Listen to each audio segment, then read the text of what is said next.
High everyone, welcome back to my YouTube channel. तर कसे आहात तुम्ही सगळे?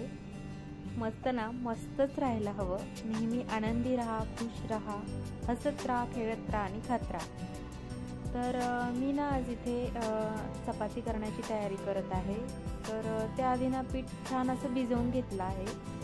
आपली चपाती छान अशी मऊ होणं हे सगळं आपल्या पिठावरती, आपण जे कणिक भिजवून घेतो ना त्यावर डिपेंड असतं। आपण कशा प्रकारे कणिक भिजवतो।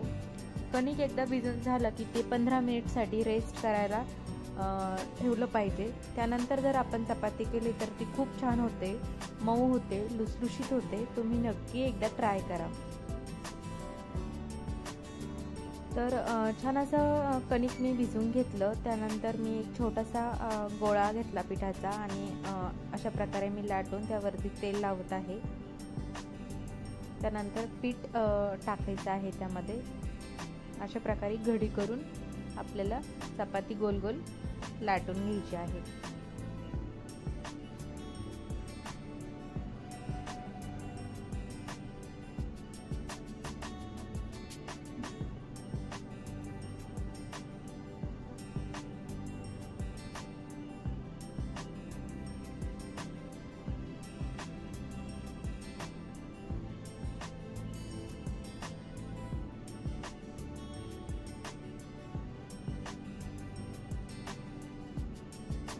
त्यानंतर ना मी एका साईडला चपाती ही करत होते आणि एका साईडला मी भाजी ही करत होते। तर मी इथे छान अशी कारल्याची सुकी भाजी बनवली आहे। कारलं तर मला खूप आवडतं, बऱ्याच जणांना आवडतही नाही, ते कडू लागतं म्हणून। पण मी तुम्हाला नक्की एकदा कारल्याची भाजीची रेसिपी जी आहे ना ती मी शेअर करेल। तशा प्रकारे करून बघा, कारलं अजिबात कडू होणार नाही आणि ज्यांना नाही आवडत तेही आवडीने खातील। आणि एकदा मी कणिक भिजवायची ही रेसिपी शेअर करेल।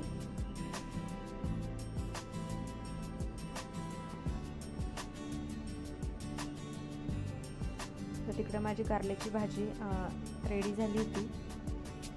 आता मी इकडे छान अशा गरमागरम चपाती करून घेते। मला ना चपाती गरमागरमच आवडते, मला गार झालेली बिलकुल आवडत नाही।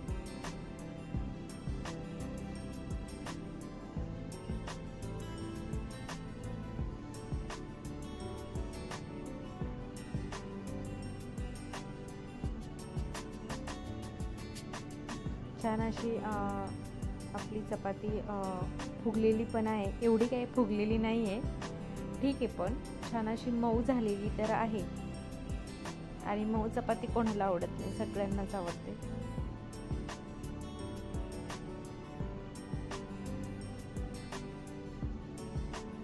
तर तुम्ही पण या गरमागरम चपाती खायला।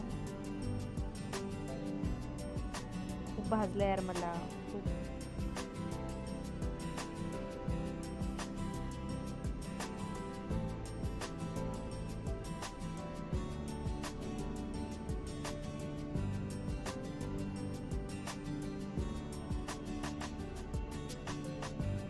आता ही लास्ट वाली चपाती आहे। एकदा ती चपाती झाली की आपल्या चपात्या संपल्या।